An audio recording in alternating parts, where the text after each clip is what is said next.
جی السلام علیکم دوستوں، آج ایک اور نئے ادبی موضوع کے ساتھ حاضر ہیں۔ سب سے پہلے تو گزارش ہے کہ ہمارے چینل کو سبسکرائب کریں۔ آج ہم بات کرنے والے ہیں اردو کے انتہائی اہم دبستان دہلی کی خصوصیات اور اس کے نمائندہ شعراء کے حوالے سے۔ دوستو، اورنگزیب عالمگیر کی وفات کے بعد اس کا بیٹا معظم جب بادشاہ بنا، لیکن معظم کے بعد اس کے بیٹے معز الدین نے اپنے بھائی کو شکست دے کر حکومت بنا لی، اور معز الدین کے بھتیجے یعنی فرخ سیر نے سید برادران کی مدد سے حکومت بنائی، اور سید برادران نے بھی پھر آخرکار فرخ سیر کو ٹھکانے لگا دیا۔ اس طرح دلی جو ہے وہ اس میں کئی بار بادشاہ آئے اور کئی تخت نشین ہوئے اور کئی چلے گئے۔ کبھی نادر شاہ نے دلی پہ حملہ کیا، اس کی اینٹ سے اینٹ بجائی، کبھی احمد شاہ ابدالی نے دلی کو تباہ کیا، کبھی مرہٹے نے حملہ کیا، کبھی روہیلوں نے حملہ کیا۔ اس طرح دلی پہ حملہ ہوتا رہا، قتل و غارت کا بازار سرگرم ہوتا رہا، اور یوں مغل حکومت جو تھی اور مغل سلطنت جو تھی وہ محدود ہو کر سکڑ کر صرف دہلی تک محدود رہ گئی، اور آخرکار جو ہے آخری بادشاہ بہادر شاہ ظفر بھی جلا وطن ہوئے اور رنگون میں قید کے دوران انہوں نے وفات پائی۔ اس زمانے میں دلی کے جو حالات تھے وہ نہایت ہی بگڑ چکے تھے۔ ایسا ایک پورا شوب زمانہ تھا کہ جس میں ہر طرف انتشار، بدنظمی، پستی اور بدنظمی کا دور دورہ تھا۔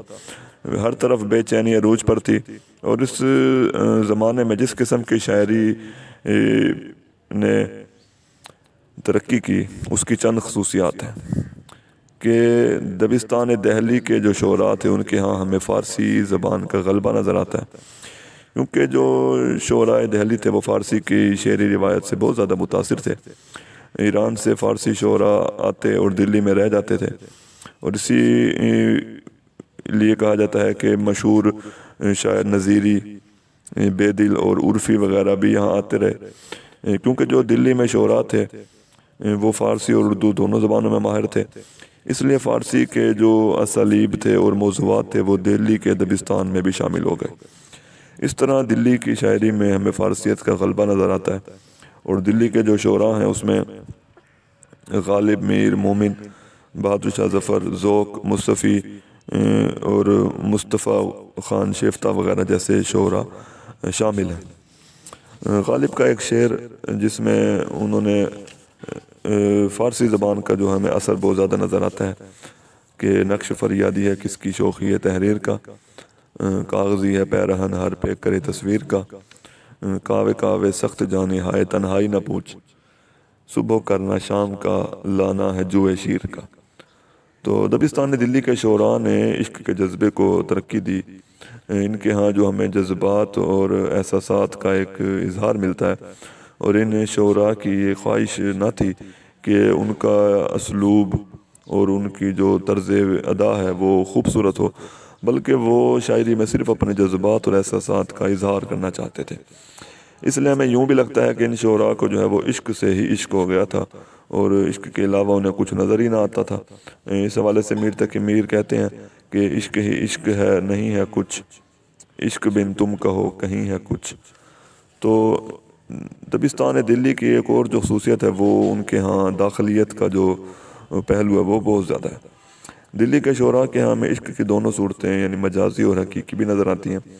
کچھ شعراء نے عشق مجازی سے عشق حقیقی تک کا سفر کیا، انہوں نے اللہ سے لو لگائی، اس کی بندوں سے پیار کیا۔ دلی کے جو صوفی شعراء تھے ان میں خواجہ میر درد کی شاعری میں ہمیں اللہ سے محبت اور اس کے بندوں سے محبت کا جو عنصر ہے وہ بھی نظر آتا ہے۔ تو وہ کہتے ہیں کہ جگ میں آ کر ادھر ادھر دیکھا، تو ہی آیا نظر جدھر دیکھا۔ تو اس کی اہم خوبی ایک تصوف اور عشق حقیقی ہے۔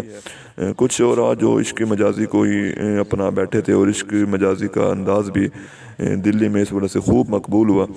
عشق مجازی کے جذبات کو جو میر تقی میر جیسے نامور شعراء ہیں انہوں نے خوب فروغ دیا، اور بڑے شاعرانہ ڈھنگ سے انہوں نے اس انداز کو انہوں نے پیش کیا۔ جیسے میر تقی میر کہتے ہیں کہ کھلنا کم کم کلی سے سیکھا ہے، اس کی آنکھوں کی نیم خوابی سے۔ کھلنا کم کم کلی نے سیکھا ہے اس کی آنکھوں کی نیم خوابی سے۔ تو عشق مجازی کا عنصر بھی ہمیں دبستان دہلی کی شاعری میں نظر آتا ہے، جس کو فروغ دینے والے میر تقی میر جیسے نامور شعراء تھے۔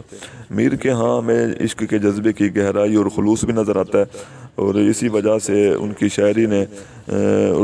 شاعری کو جو ہے وہ حیات جاودہ ملی، اور یہ عشق کا جو ایک تیکھا سا انداز ہے وہ ہمیں دبستان دہلی کے ساتھ ہی مخصوص نظر آتا ہے۔ میر تقی میر ایک اور جگہ پہ کہتے ہیں کہ پھرتے ہیں میر خار کوئی پوچھتا نہیں، اس عاشقی میں عزت سادات بھی گئی۔ دلی کیونکہ بار بار اجڑتی رہی اور آباد ہوتی رہی، کئی مرتبہ خون میں نہلائی گئی، اور اسی وجہ سے ہمیں دلی کے جو شعراء ہیں ان کی شاعری میں دلی کے اجڑنے، اس کی ویرانی کا غم اور اس کی بربادی اور تباہی کا ماتم بھی ہمیں اس کی شاعری میں زیادہ نظر آتا ہے۔ دبستان دلی کی شاعری میں ہمیں جذبات جو ہیں وہ یاس اور نا امیدی کے جذبات نظر آتے ہیں۔ شاعر کسی بھی موضوع پہ بات کرے وہ اس میں کہیں نہ کہیں سے رنج، غم، دکھ، درد اور الم کا ذکر ضرور کرتا ہے، کیونکہ وہ ایک ایسا پورا شوب اور تکلیف دہ زمانہ تھا کہ کسی کو بھی سکون چین نصیب نہ تھا، تباہی و بربادی کے مناظر سرعام تھے۔ چنانچہ جو ایک فنا کا احساس تھا وہ دلی کے شعراء کے ہاں میں شدت سے نظر آتا ہے۔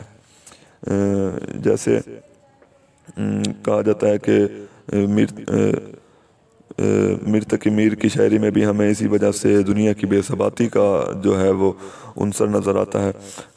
جیسے ان کا مشہور شعر ہے کہ کہا میں نے کتنا ہے گل کو ثبات، کلی نے یہ سن کر تبسم کیا۔ اسی حوالے سے مرزا غالب نے کہا ہے کہ ہو چکی غالب بلائیں سب تمام، ایک مرگ ناگہانی اور ہے۔ تو دنیا کی بے ثباتی بھی ہمیں دبستان دہلی میں نظر آتی ہے۔ اس کے علاوہ جو دلی جذبات کے اظہار کے لیے جو دلی کے شعراء نے طریقہ اختیار کیا وہ تصوف کا طریقہ تھا، کیونکہ دلی کے حالات دیکھ کر لوگوں کا جو رجحان تھا وہ اللہ کی طرف متوجہ ہوا، اور یہ ایک فطری عمل بھی تھا، کیونکہ لوگوں کے پاس پہننے کو اور کھانے کو کچھ نہ تھا، بے روزگاری اور پریشانی عام تھی۔ چنانچہ اس زمانے میں توکل، صبر و قناعت کے نظریات جو تھے وہ شاعری میں عام ہونے لگے۔ ان میں سے کچھ شعراء جو تھے وہ صوفی شاعر تھے، مگر کچھ نے جو ہے وہ تصوف کے مضامین کو صرف رسمی طور پہ ہی استعمال کیا۔ ان میں ہمیں غالب، ذوق، بہادر شاہ ظفر، مومن جیسے شعراء نظر آتے ہیں۔ جیسے غالب نے کہا ہے کہ جس پاس روزہ رکھ کے کھانے کو کچھ نہ ہو، روزہ اگر نہ کھائے تو لاچار کیا کرے۔ اس کے علاوہ میر نے کہا تھا کہ ہستی اپنی حباب کی سی ہے، یہ نمائش سراب کی سی ہے۔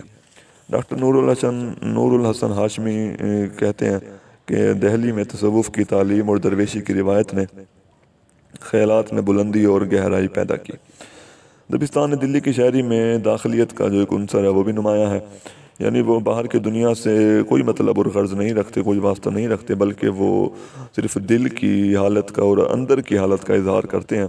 دنیا کے متعلق بھی اگر وہ کہتے ہیں تو وہ داخلیت میں اس کو ڈبو کر کہتے ہیں۔ داخلیت میں جو ہے واردات قلبی، یعنی جو دل کے اندر جو موزن ہونے والے جذبات ہیں اور عشق و محبت کا جو مضامین اور مصائب کا بیان ہے، وہ دلی کے شعراء نے بڑی خوبصورتی سے ان کا ذکر کیا ہے۔ جیسے غالب نے کہا ہے کہ عشق سے طبیعت نے زیست کا مزہ پایا، درد کی دوا پائی، درد لا دوا پایا۔ کیونکہ دلی کے شعراء جو تھے وہ دلی کی تباہی کو آنکھوں سے دیکھ چکے تھے، اس لیے ان کی شاعری میں ہمیں صداقت اور نظر آتی ہے، اور مبالغہ یعنی جھوٹ کم نظر آتا ہے۔ اگرچہ مبالغہ بھی وہ کرتے ہیں مگر اتنا ہی مبالغہ کیا جاتا ہے جتنا کہ موزوں ہو۔ زندگی کے بہت سارے حقائق کو انہوں نے حقیقی انداز میں پیش کرنے کی کوشش کی ہے اور بغیر کسی مبالغہ آرائی کے اس کو بیان کیا ہے، تو یہ بھی دبستان دلی کی ایک نمایاں خوبی ہے، یعنی اس میں حقائق کو جو ہے وہ حقیقی انداز میں بیان کیا جاتا ہے۔ جیسے ابراہیم ذوق نے کہا تھا کہ لائی حیات آئے قضا لے چلی چلے، اپنی خوشی نہ آئے نہ اپنی خوشی چلے، بہتر تو ہے یہی کہ نہ دنیا سے دل لگے، پر کیا کریں جو کام نہ بے دل لگی چلے۔ دلی کے جو شعراء تھے ان کی زبان میں ہمیں سادگی، صفائی، سلاست، شستگی نظر آتی ہے۔ ان کی زبان سادہ اور عام فہم ہے۔ جیسے غالب نے کہا تھا کہ کوئی امید بر نہیں آتی، کوئی صورت نظر نہیں آتی، موت کا ایک دن معین ہے، نیند کیوں رات بھر نہیں آتی۔ دلی کے شعراء کے ہاں میں اختصار نظر آتا ہے، ان کے جو دلی جذبات ہیں اور جو احساسات ہیں وہ ان کو یوں کا تو ویسے کا ویسے بڑی فنکاری سے پیش کرتے ہیں۔ جیسے مولانا محمد حسین آزاد کہتے ہیں کہ ان بزرگوں کے کلام میں تکلف نہیں ہے، یعنی ہمیں دلی کے شعراء کے کلام میں تکلف نظر نہیں آتا۔ اگر ہم مجموعی طور پہ دبستان دلی کے شعراء کی خصوصیات کا ذکر کریں تو نور الحسن ہاشمی کی یہ رائے کافی مستند اور اہم ہے کہ دہلی کا شاعر غم روزگار کا ستایا ہوا، غم عشق کا مارا ہوا ہے۔ آگے ہم بات کرتے ہیں کہ دلی کے جو نمائندہ شعراء تھے وہ کون کون سے ہیں، تو اس میں سب سے بڑا نام جو ہے وہ میر تقی میر کا ہے۔ ان کی شاعری کا جو بنیادی عنصر ہے وہ غم ہے، جو کہ ان کی تمام شاعری پر ہمیں چھایا ہوا نظر آتا ہے۔ میر کہتے ہیں کہ ہم کو شاعر نہ کہو میر کے صاحب، ہم نے درد و غم کتنے کیے جمع تو دیوان کیا۔ میر کے اشعار میں ہمیں صنعتوں کا خوبصورتی سے استعمال نظر آتا ہے، تشبیہات اور استعارات کو وہ بڑی خوبصورتی سے اور فطری انداز میں بیان کرتے ہیں۔ میر ان نیم باز آنکھوں میں ساری مستی شراب کی سی ہے، ناز کی ان کے لب کی کیا کہیے پنکھڑی ایک غلاب کی سی ہے۔ میر کے ہمیں لفظوں کا تکرار بھی نظر آتا ہے اور وہ اسی تکرار سے موسیقیت پیدا کرتے ہیں۔ پتا پتا بوٹا بوٹا حال ہمارا جانے ہے، جانے نہ جانے گل ہی نہ جانے باغ تو سارا جانے ہے۔ اس کے علاوہ خواجہ میر درد جو ہیں وہ ایک صوفی شاعر تھے اور ایک بعمل صوفی بھی تھے اور ایک شاعر بھی تھے۔ ان کی شاعری کا ایک بڑا موضوع جو ہے وہ تصوف ہے۔ ان کی شاعری میں ہمیں تحمل، بردباری، اعتدال، قناعت وغیرہ جیسی صفات کا عکس نظر آتا ہے، اور خواجہ میر درد کو جو ہے صوفیانہ شاعری کا بابا آدم بھی قرار دیا جا سکتا ہے۔ انہوں نے کہا ہے کہ جگ میں آ کر ادھر ادھر دیکھا، تو ہی آیا نظر جدھر دیکھا، ارض و سما کہاں تیری وسعت کو پا سکے، میرا ہی دل ہے وہ جہاں تو سما سکے۔ اس کے علاوہ غالب کی شاعری میں بھی ہمیں ایک انتہائی اہم چند صفات نظر آتی ہیں۔ غالب کی شاعری جو ہے وہ اس کے بارے میں کہا جاتا ہے کہ وہ جدید دور کے شاعر بھی ہیں اور وہ ہر دور کے شاعر بھی ہیں، کیونکہ وہ ساری زندگی پریشانیوں اور محرومیوں کا شکار رہے، اس لیے ہمیں ان کی شاعری میں بھی جو ہے وہ غم کے اثرات ایک اٹل حقیقت کی روپ میں نظر آتے ہیں۔